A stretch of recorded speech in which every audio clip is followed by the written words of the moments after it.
Hey folks, welcome back. Before we begin, I want to share a quick content note.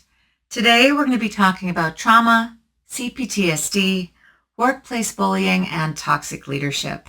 I won't be sharing graphic details, but if this topic feels heavy for you, please take care of yourself and step away if needed. When people talk about trauma and the after effects, they often focus on romantic relationships, red flags, attachment patterns, boundaries, but we don't nearly talk enough about how it shows up in the workplace. And for me, it definitely did show up at work occasionally. Today, I want to talk about how trauma shaped my career, particularly how it affected how I responded to toxic bosses and what I've learned along the way. One of the things trauma did to me was impact how I regulate emotion. I have anxiety, CPTSD, and the occasional depression. And when I feel threatened, especially professionally, my nervous system reacts very fast. If I feel falsely accused, or if I feel like my job is threatened, or if someone aggressively confronts me, I don't default to anger like many people do. I default to tears. And I've worked really hard in therapy on this, and I've generally been good about keeping that out of the workplace and keep those reactions private, but they do still happen. Now, with a healthy leader, this is not the end of the world. I once had a conversation with one of my favorite bosses, and I kind of explained it to them like this. I said, when I feel like my job is at risk, it triggers something in me, and I'm working on it, but I need you to understand that if I get emotional or teary, it's not manipulation. It's a deep-seated fear. I want constructive criticism. I want feedback because I want to be better at my job. I don't intend to cry, but sometimes I get really emotional because of that fear response when it comes to those confrontational conversations. Now, a good leader, in my opinion, may not love tears, but they can handle them. A toxic leader will weaponize your emotions. I once had a boss who told me that being teary or crying was a weakness and it was unacceptable. But the irony of that is that he was one of the most emotionally reactive men I've ever worked with, except that he expressed it as anger, frustration, mood swings, and outbursts over small issues instead of tears. At one point, after he dismissed my feelings yet again, I snapped at him and I said, "Tears are not a weakness. They are a sign of empathy." Now, do I want to be emotionally reactive at work? Of course not. But I also know this. As a people manager myself, I have had many employees cry in front of me. Some while giving performance reviews or giving them constructive feedback, others while they shared something going on in their personal life, a loss of a family member, a child, a partner. There's a lot of things that make people emotional in the workplace, and I cannot imagine responding to my employee without empathy. As a leader, I want to be that safe space for my employee, a place where they can be comfortable enough to cry and know that I'm not judging them for it, and I want to support them to get through whatever they're trying to get through right now. In my opinion, if a leader cannot tolerate the occasional human emotion, then they are not safe for their team.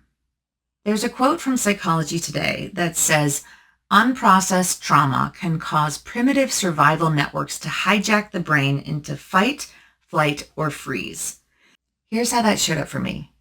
I once had an abusive client that would schedule at least a weekly meeting, if not more, and spend most of that time yelling at me just to tear down my performance and the performance of my team. It would include a lot of posturing, raising his voice, making himself really big and intimidating, leaning into you and kind of making you feel cornered in that room, a lot of blaming, a lot of contempt. And he was basically, as he was cornering and yelling at me, I couldn't leave, or I didn't feel like I could leave. And frankly, he did this with a lot of women that reported to him. And on my end, I wish that my trauma response was fight. But alas, it is not. My trauma response is freeze. So what does that mean to have a freeze response? Well, for me, that means that when I'm confronted with extreme anger or confrontation, my body kind of shuts down. My mind starts racing and kind of panics. My heart races. I really try to focus on my breathing. I focus on trying not to cry because that is what my brain wants to do because it's very afraid. And essentially, I end up spending all of my focus to try to get myself to not feel and kind of block out what's happening because, especially in that situation, I knew that tears would make it worse. And frankly, I didn't want that jerk to win. I didn't want him to see me cry. And so what would happen is that afterwards, I would basically flee from that situation and get to my car and cry alone, calming myself down, calming my racing heart. But in that moment, I would be frozen. For years, I tolerated behavior that I shouldn't have because my discomfort didn't feel important enough to defend, frankly. But here's where trauma does something interesting, or it did something interesting, at least to me. When he began targeting one of my employees, oh my goodness, I got so angry and Mama Bear immediately showed up. Immediately, I was ready. I was all of a sudden ready to fight this jerk in every way possible. I started gathering documentation. I went to the client's HR department. I escalated everything. And within 3 months after a full investigation, that person was terminated, as they should have been. So should I have done something sooner? I absolutely should have. Why didn't I? Because frankly, at that time in my life, my self-esteem didn't believe that I was worth protecting. But I saw this happening to my employee and I said, they are worth protecting. So I fought. Did it all work out in the end? It did, but frankly, not without detriment to myself. That specific person, that incident, and that experience triggered my CPTSD symptoms really badly. My nightmares spiked, my anxiety spiked, and it actually took a couple years to fully recover to that person in my life status. And that's the thing about trauma is that even when you win and that person in this situation was terminated, your nervous system still pays the price for what you've went through. Looking back over much of my career, I realize now that I have tolerated inappropriate behavior for far too long in many situations. The security industry is still very much a male-dominated field, and I've dealt with a lot of interesting things. One boss said he would never promote me because he didn't like the sound of my voice. That same boss didn't allow anyone with vaginas, which I have, just FYI, not that you care, to join his monthly poker game. So my ex-husband could go, but I couldn't go despite being a far better poker player than my ex-husband was. I had a manager who excluded women from networking opportunities. I had a colleague that made a bet that my marriage wouldn't last a year simply because he was angry at women in his own failed marriage. I had a client once who would make comments on my body and would make inappropriate statements toward me. I had a manager who loved to exclude me from high visibility projects so that I couldn't showcase my skills and my talents. My colleagues used to tell me that they thought he was threatened by me, so that he was doing these very nasty things to keep me from excelling in this company. That same leader would spread rumors that I was too aggressive toward my colleagues and toward my vendors, despite behaving exactly like my male counterparts. So what do these all have in common? Different people, different settings, same pattern. And frankly, for pretty much all of them, I stayed and I put up with it for far too long.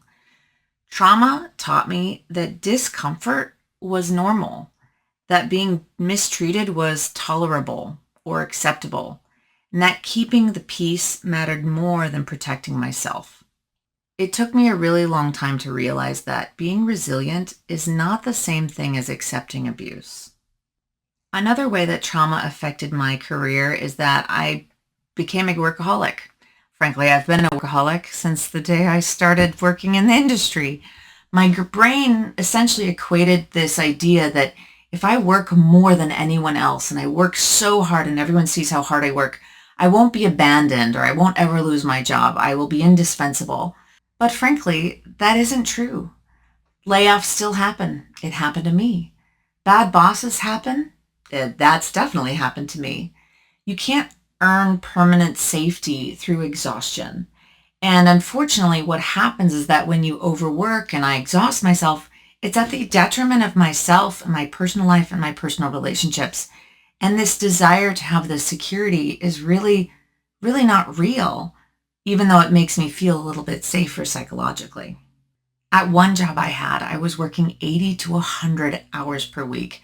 I was sleeping less than 4 hours a night. I was always exhausted. And what happened is I started micro-sleeping while driving to and from work. It honestly took almost getting into a massive accident before I realized that this job was physically hurting me and that I had to get out. I also really struggled with networking because I saw relationship building as a waste of time. I always felt like I had to focus on the tasks and the projects and the objectives, and as that's the number one priority. But what's really important to remember is that networking is also work. Healthy professional relationships are part of leadership and development. Trauma made me very hyper-focused on that output and what I was creating and delivering. But healing has taught me that I need to also value that connection in my career as well. So what do I want you to take from this? Well, I want you to remember that you do not deserve discrimination. And I have to remember that for myself at times as well. Not because you're a woman, not because you survived cancer, not because you have anxiety, not because you have trauma or CPTSD. You do not deserve discrimination. Under Title VII of the Civil Rights Act of 1964, employees are protected from discrimination based on race, color, religion, sex, and national origin, and other laws protect against discrimination based on disability, age, and more. You are not too sensitive, you are not too emotional, and you are not the problem. If you are dealing with inappropriate behavior in the workplace, document everything. Save emails, screenshot messages, write down verbal conversations as close to verbatim as possible. If you feel it's safe to do so, follow up on those discussions or with inappropriate communications with an email to your colleague or your boss or to HR, documenting what was said and what was inappropriate.